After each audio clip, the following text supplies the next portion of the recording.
नमस्कार दोस्तों, study IQ पर आप सभी का बहुत बहुत स्वागत है।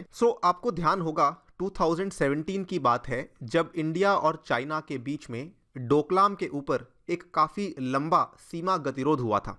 और उस टाइम भी ये वाला जो गतिरोध है ये लगभग 4 से 5 महीने चला। उसके बाद इसका रेजोल्यूशन सामने आ गया। दोनों की दोनों फोर्सेस ने अपने अपनी फोर्सेस को पीछे ले लिया और जो स्टेटस को था वो मेंटेन हो गया। लेकिन जब आप 2020 में एंटर करते हैं तो कई सारी ऐसी खबरें सामने आती हैं कि चाइना डोकलाम पे अभी भी पीछे नहीं हटा है और अभी भी चाइना कई सारी कंस्ट्रक्शंस, कई सारी सड़कें, कई सारे मिलिट्री बेसिस डोकलाम के आसपास बना रहा है। नाउ इसके साथ ही कुछ और न्यूज़ भी सामने आती हैं जिसमें हमने कुछ ही दिन पहले इसको लेके एक सेपरेट वीडियो भी बनाई थी। और ये 25 नवंबर की बात है जब कुछ सैटेलाइट इमेजेस सामने आई थी जिसमें ये पता लगा था कि चाइना ने जो डोकलाम से बहुत ही नज़दीक में जाके एक नया गांव खड़ा कर दिया है। एक completely new village has been made और आउट ऑफ नोवेयर। और जब चाइनीज़ अथॉरिटीज़ को इसके ऊपर कमेंट करने के लिए कहा गया तो इन्होंने कहा कि ये गांव यहाँ पे सदियों से है, ये कोई आज का नहीं बनाया गया है। लेकिन अगर आप देखें जो इसकी हमने सेपरेट वीडियो बनाई थी उसमें हमने आपको ये प्रॉपरली इमेज भी दिखाई थी कि जो ये नदी है जो आप यहाँ पे देख सकते हैं, ये पूरी नदी यहाँ पे जा रही है। ये टोरसा नदी which is very very close to the area of Doklam, ठीक है। ये टोरसा नदी के एक छोटे से बैंक के ऊपर इन्होंने एक छोटा सा गांव बना दिया है। और ये यूएस की एक कंपनी है मैक्सार टेक्नोलॉजीज़, उन्होंने इस चीज़ को ट्रैक किया। उन्होंने बताया कि पिछले साल नवंबर में यहाँ पे क्या था और इस साल नवंबर में यहाँ पे किस तरीके से ये घर खड़े हो गए हैं। आप देख सकते हैं इस इमेज में किस तरीके से छोटे छोटे रूफटॉप्स आपको देखने को आसानी से मिल सकते हैं। ये चीज़ चाइना ने अभी इस साल की है, जस्ट लास्ट मंथ, जब डोकलाम के इलाके के पास में जहाँ पे ऑलरेडी इंडिया और चाइना में पहले एक स्टैंड ऑफ हो चुका है, वहाँ पे उन्होंने नया गांव खड़ा किया। इनफैक्ट यही नहीं, उसके जस्ट कुछ दिन के बाद एक और खबर सामने आई थी जब हमने आपसे ये डिस्कस किया था चाइना ने 3 नए गांव बना दिए हैं और इस बार ये अरुणाचल प्रदेश के बॉर्डर के पास है, ठीक है। इनफैक्ट उन्होंने कई सारे विलेजर्स को भी यहाँ पे रिलोकेट किया है और उनको ये बोल दिया है कि यहाँ पर आप भले अपना जो हर्डिंग है, जो आप चरवाहापन करते हैं वो यहाँ पर भी कर सकते हैं, लेकिन आपको साथ में यहाँ पे सीमा की रखवाली भी करनी होगी। ये 2 बड़े इंसिडेंट्स हुए जो कि पिछले 1 महीने के अंदर अंदर हुए हैं, जिसका आपके सामने हम वर्णन पिछले 1 महीने में कर चुके हैं, राइट। नाउ अब क्या है कि एक चीज़ जो हम यहाँ पे आपको बेसिकली दिखाना चाहते हैं वो ये है किस तरीके से चाइना डोकलाम को लेके अभी भी पीछे नहीं हटा है और वो अपनी रणनीति को इनफैक्ट और स्ट्रॉन्ग करता जा रहा है। कहीं ना कहीं ये माना जा रहा है कि वो इंडिया और भूटान दोनों के साथ ही किसी तरीके की हेरफेर या किसी तरीके की चालाकी कर रहा है सो दैट वो डोकलाम को कैप्चर कर सके, राइट। जानेंगे कि क्या स्ट्रैटेजी है इसकी विद रिस्पेक्ट टू भूटान, क्या स्ट्रैटेजी है विद रिस्पेक्ट टू इंडिया इस पर्टिकुलर वीडियो में। चलिए स्टार्ट करते हैं मेरे साथ। मेरा नाम है अनिरुद्ध। यदि आप इस लेक्चर की पीडीएफ को डाउनलोड करना चाहते हैं तो मेरे टेलीग्राम चैनल से कर सकते हैं। इसके अलावा सोशल मीडिया पे भी आप मेरे साथ जुड़ सकते हैं। स्टडी आईक्यू ऐप को ज़रूर डाउनलोड करें और फिलहाल स्टडी आईक्यू ऐप पे चल रही है द ग्रेट क्रिसमस सेल और इस क्रिसमस सेल पे आपको सभी कोर्सेज के ऊपर 10% का एक्स्ट्रा डिस्काउंट भी अवेलेबल करवाया जा रहा है। यदि आप यूपीएससी की तैयारी कर रहे हैं तो आपको सभी कोर्सेज के ऊपर काफ़ी अच्छा डिस्काउंट मिल सकता है। जल्दी से ऐप को डाउनलोड करें और अपने मनपसंद कोर्स को बाय करें, राइट। सबसे पहले मैं थोड़ा सा ब्रीफली आपको इतिहास में लेके जाना चाहता हूं जहां पे हम डिस्कस करेंगे कि किस तरीके से चाइना असल में भूटान के जो इलाके हैं उनके ऊपर अपना हक, अपना जो दावा है वो केवल आज से नहीं, वो लगभग 100 साल से करता आया है। यहाँ पर ये जो पूरा का पूरा आप ये वाला मैप देख सकते हैं, ये भूटान का मैप है। अब इसमें जो मेन इलाके हैं जहाँ पे चाइना क्लेम करता है वो एक तो ये वाले इलाके हैं, ठीक है, जिसमें सबसे इंपॉर्टेंट जकारलुंग और पसमलुंग आते हैं, और एक ये वाला इलाका है जिसमें कि सबसे इंपॉर्टेंट डोकलाम का प्लेटू आता है। नाउ इन इलाकों को नॉर्दर्न बॉर्डर्स कहा जाता है और इन इलाकों को नॉर्थ वेस्टर्न बॉर्डर्स कहा जाता है। अगर आप यहाँ पे देखें जो भूटान और चाइना, या फिर हम और प्रिसाइजली बात करें भूटान और तिब्बत के बीच का जो बॉर्डर है वो लगभग 470 किलोमीटर लंबा बॉर्डर है, जिसमें कि 25% का जो बॉर्डर है वो कई दशकों से डिस्प्यूटेड है, कई दशकों से इसके ऊपर विवाद चल रहा है, जिसमें जैसा कि मैंने आपको दिखाया एक नॉर्दर्न सेक्टर है और एक नॉर्थ वेस्टर्न सेक्टर है। नॉर्दर्न सेक्टर में लगभग 495 स्क्वायर किलोमीटर्स का डिस्प्यूट चल रहा है, जिसमें सबसे इंपॉर्टेंट जकारलंग और पासमलंग के इलाके हैं। इसके बाद नॉर्थ वेस्टर्न सेक्टर में 269 स्क्वायर किलोमीटर्स का डिस्प्यूट है, जिसमें डोकलाम, सिंचुलुंग, ड्रमाना और शखोत ये सब सेक्टर्स हैं जो कि यहाँ पे डिस्प्यूट में देखने को मिलते हैं। लेकिन डोकलाम का सेक्टर असल में ज़्यादा इंपॉर्टेंट है, क्योंकि इसके पीछे का रीज़न आपको ध्यान से समझना होगा। असल में डोकलाम का जो सेक्टर है ये इंडिया के काफ़ी नज़दीक लगता है, और नॉट ओनली इंडिया के नज़दीक लगना इंपॉर्टेंट है, इंपॉर्टेंट ये है कि ये सिलीगुड़ी कॉरिडोर, जिसको कि चिकन नेक कॉरिडोर कहा जाता है, जो कि भारत का एक लौता कनेक्शन करने का तरीका है, मोड ऑफ ट्रांसपोर्टेशन है बिटवीन द इधर का India and the north east part of India. तो अगर वहाँ पर चाइना किसी तरीके से स्ट्रैटेजिकली उसके ऊपर निगरानी रख पाता है तो इस केस में भारत को बहुत ज़्यादा बड़ा नुकसान हो सकता है। सो डोकलाम ज़्यादा इंपॉर्टेंट इसलिए बन जाता है बिकॉज वो इंडिया और भूटान दोनों के लिए इंपॉर्टेंट है। जकारलंग और पसमलंग के जो इलाके हैं ये मेनली भूटान के लिए इंपॉर्टेंट है। नाउ ये इलाकों के ऊपर जो डिस्प्यूट है ये किस तरीके से शुरू हुआ, अगेन इसकी हिस्ट्री काफ़ी पुरानी है, लेकिन हम डायरेक्टली स्किप करेंगे अर्ली 19th सेंचुरी में। ये वो टाइम था जब ब्रिटिश राज शुरू हो चुका था सब कॉन्टिनेंट में, और उस टाइम पे ब्रिटिश राज का मेन मकसद क्या था कि हमें व्यापार करना है।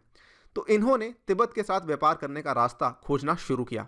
उस समय क्या हुआ कि भूटान बन चुका था, और यहाँ पे भूटान ने कहा कि हम आपको क्रॉस करने नहीं देंगे। लेकिन फिर अंग्रेज़ों के बीच में और भूटानीज़ के बीच में एक वॉर हुई, उसमें भूटान की हार हुई, और जब भूटान की हार हुई तो अल्टीमेटली उनको ब्रिटिशर्स को वहाँ पे रास्ता बनाना पड़ा कि आप आगे जाके तिब्बत में एंटर कर सकते हैं। लेकिन जब ये खबर तिब्बत तक पहुँचती है सो तिब्बतन्स ने आगे जाके एक नया मिलिट्री आउटपोस्ट खड़ा कर दिया in Chumbi valley. Chumbi valley is very very close to the Doklam plateau, just over here, यहीं कहीं पे चुम्बी वैली है।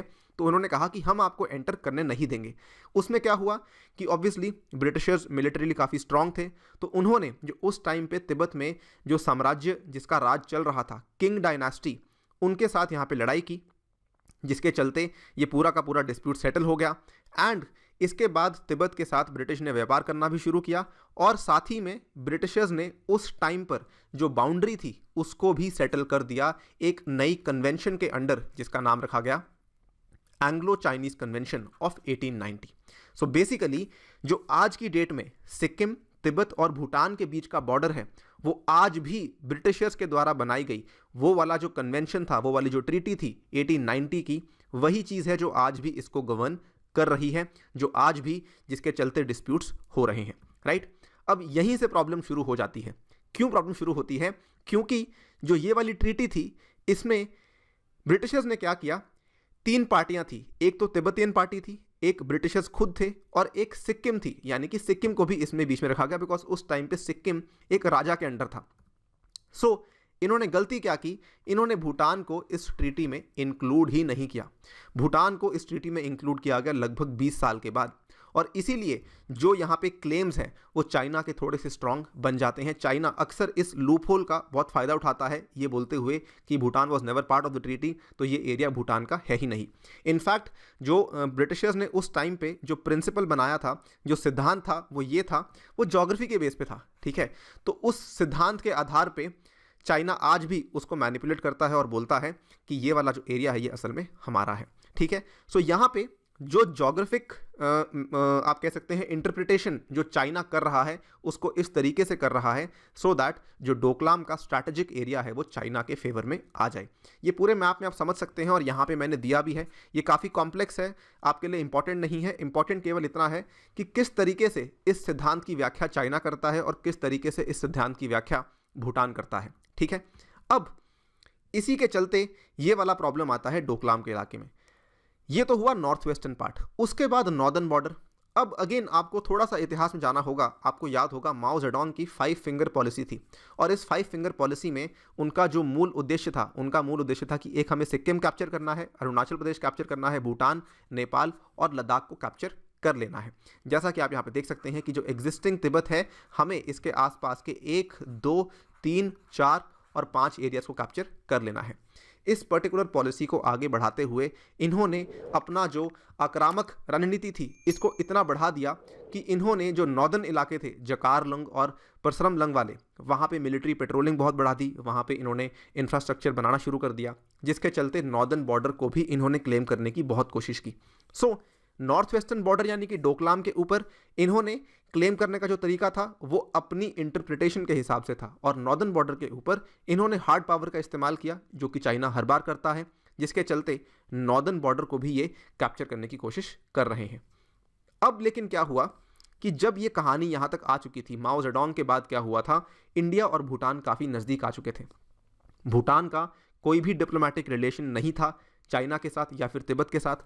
उस टाइम पे भूटान जैसा इंडिया बोलता है वैसा ही करता था।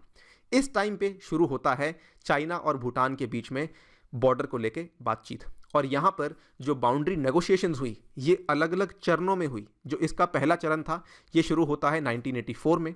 यहाँ पे फॉर्मल बाउंड्री टॉक्स हुई, लेकिन इसका नतीजा कुछ भी नहीं निकला।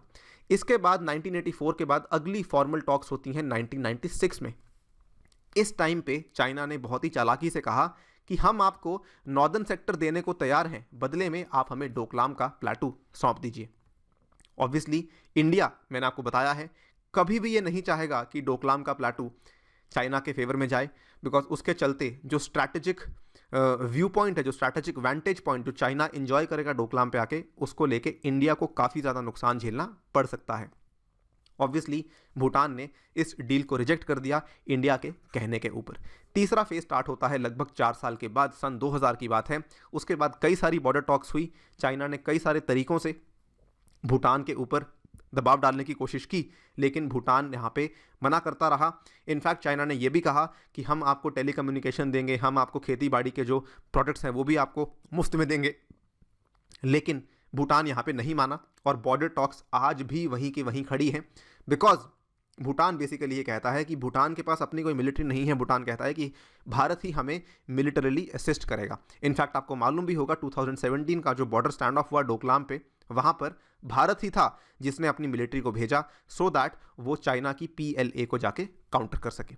सो ये वाली पूरी की पूरी रणनीति है जो कि चाइना भूटान के साथ अपनाता आया है। सीइंग दैट भूटान एक छोटी कंट्री है, भूटान एक पीसफुल कंट्री है, वो यहाँ पे इस चीज़ का फ़ायदा उठाना चाहता है कि हम भूटान को प्रेशराइज करके या फिर हार्ड पावर के थ्रू या फिर हेर फेर करके किसी ना किसी तरीके से डोकलाम को कैप्चर कर लें। अब आप ये देखिए कि जब ये सब चीज़ें काम नहीं करी, तब जाके चाइना ने 2017 में डोकलाम का साइट चूज़ किया और वहाँ पे इनकर्जन करना शुरू कर दिया, इन्वेजन करना शुरू कर दिया। तब की बात है जब हमारे दोनों के बीच में स्टैंड ऑफ शुरू होता है।